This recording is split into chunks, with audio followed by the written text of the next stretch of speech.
Hello friends, आपका स्वागत है हमारे यूट्यूब चैनल ज्ञान प्रतिभा में। मैं प्रतिभा वर्मा।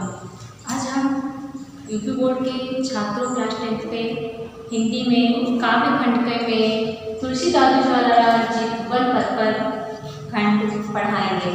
तो आइए देखते हैं वन पद पर जो उनका पहला पद्यांश है। तो इसमें कवि तुलसीदास जी क्या कहते हैं कि पुरते निकसी रघुबूर वधु धीर धीर दय मग में दग दोए छलकी भर भाल कनी चढ़की फुट सूख गए मधुरा धर वे फिर बूझत है चलो अब खेती पर कुटी कहो कित हवे ते के लेख आतुरता के की अखियां अति चाप चले जल चुए। इसमें जो है तुलसीदास जी कहते हैं कि जब राम लक्ष्मण और सीता सहित वन को जाते हैं तो थोड़ी दूर चलने पर सीता जी थक जाती हैं। उनकी इस व्याकुलता का वर्णन इसमें किया गया है। तो तुलसीदास जी कहते हैं कि पुरते निकसी रघुवीर वधु धर धीर धरे मग में दग दोए। कहते हैं जब श्री राम अपने भाई लक्ष्मण और पत्नी सीता सहित रघुवीर जी जो है जब राजमहल से निकलते हैं तो धीर धरी दे मग में दग गए। तो जब वो मार्ग पर 2 ही कदम चलती अर्थात थोड़ी दूर ही चलती हैं, झलकी भर भाल कनी चलती फुट सूख गए मतलब तब वो क्या होता है, बहुत ही थक जाती हैं। उनके चेहरे पर उनके शरीर पर जो है पसीने की बूंदें आ जाती हैं। उनके जो कोमल ओठ होते हैं वो पूरी तरह से सूख जाते हैं। फिर पूछत है चलो अब पड़ कुटी करो कित हवे। तो जब वो पूरी तरह से थक जाती हैं, उनके चेहरे पर पसीने की बूंदें आ जाती हैं, तो वो श्री राम जी से पूछती हैं कि चलो अब की हे प्रभु अब कितनी दूर और चलना है।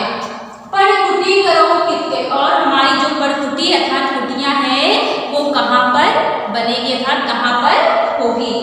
ते की लेख आतुरता पे की अखियां आदि चारों चले जलती। तो जो श्री राम जी होते हैं वे अपनी पत्नी सीता की इस दशा और व्याकुलता को देखकर जो बहुत ही दुखी होते हैं, उनकी आंखों में जो है अश्रु आ जाते हैं।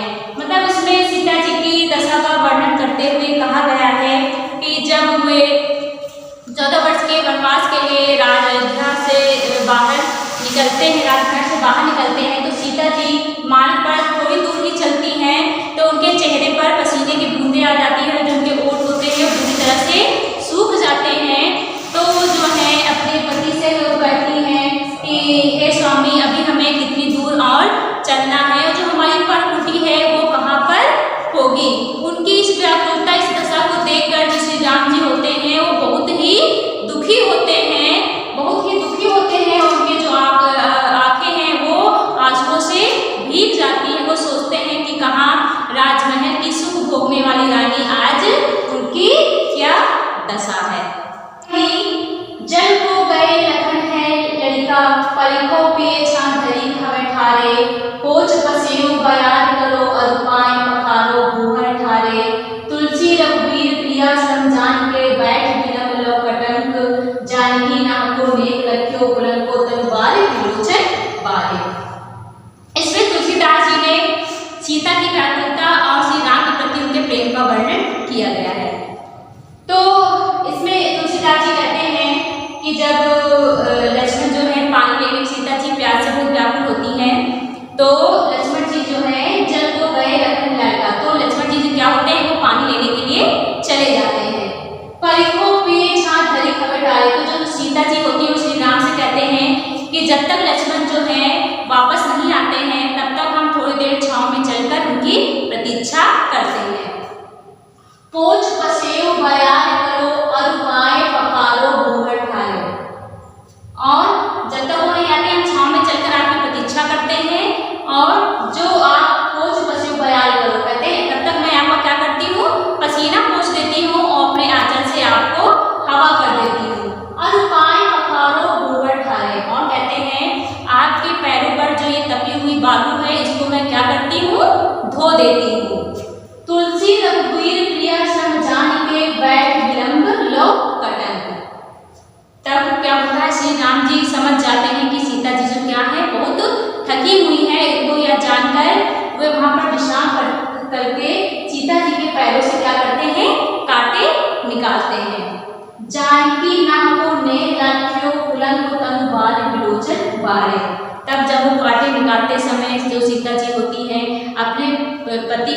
प्रेम को देखकर वो बहुत ही भावुक हो उठती हैं, उनकी आंखों से अश्रु निकल आते हैं।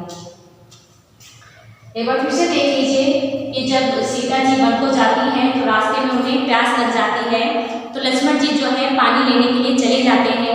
तो जब वो लेने के लिए चले जाते हैं तो सीता जी श्री राम से कहती हैं कि हे स्वामी, जब तक लक्ष्मण नहीं आते हैं तब तक हम लोग छांव में खड़े होकर उनकी प्रतीक्षा करते हैं, और मैं तब तक आपका ये पसीना पोंछ कर कहते हवा कर देती हूँ, और आपके पैरों पर जो ये धूल है इसको मैं धो देती हूँ।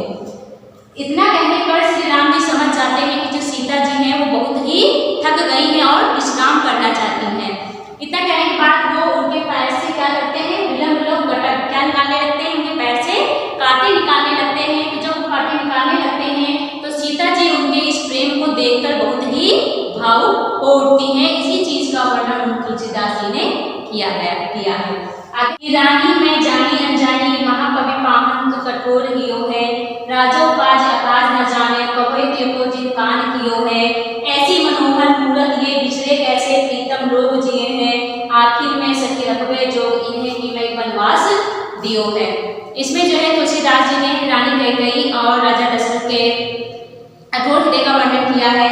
तो तुलसीदास जी कहते हैं कि जब राम लक्ष्मण और सीता वनवास को जा रहे होते हैं तो किस स्त्रियां जो है आपस में बात करते हुए कहती हैं कि रानी मैं जानी अनजानी, वहाँ की रानी जो है, रानी कैकेयी जो है कैसी बहुत ही अज्ञानी है, और कवि पावन तो कठोर हो गए, और उनका जो हृदय है बहुत ही कठोर हो गया है कि उन्होंने इन सुकुमारों को क्या दे दिया है, वनवास दे दिया है। राजों पास आकाश न जाने कहियो देखो जिन कान कियो, और राजा दशरथ के बारे में उनको बुद्धिहीन कहते हुए कहती हैं कि उन्होंने भी अपनी पत्नी का कहा मानकर क्या सही है क्या गलत है इसका ध्यान नहीं किया, और उन तीनों को वनवास को क्या कर दिया है, भेज दिया है। ऐसी मनोहर मूरत ये बिछड़े कैसे प्रीतम लोग जियो, कहते ऐसी मनोहर मूरत रूप वाले इनको त्याग कर, इनको वनवास को भेज कर कैसे प्रीतम लोग इनके बिना कैसे जिएंगे, आखिर में सखी रखबे जो इन्हें किनके वनवास दियो, कहते ये तो आंखों में बसाने के योग है। ये क्या है, आंखों में बसाने के योग है।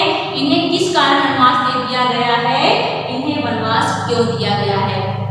कहने का तात्पर्य तुलसीदास जी कहते हैं कि स्त्रियां आपस में बातचीत करते हुए रानी को अज्ञानी कहती हैं, पत्थर हृदय वाली कहती हैं कि उन्होंने इस सुकुमारों को वनवास दे दिया है, और जो राजा दशरथ है उनको बुद्धिहीन कहते हुए कहती हैं कि उन्होंने भी सही और गलत नहीं समझा, अपनी पत्नी का कहा मानकर उन्हें क्या कर दिया, वनवास भेज दिया है। और सखियां कहती हैं कि ऐसी मनोहर मूरत वाले, सुंदर छवि वाले ये सब क्या है, इनके बिना लोग कैसे जिएंगे, क्योंकि ये क्या है आंखों में, क्योंकि ये आंखों में बसाने के योग है, इन्हें किस कारण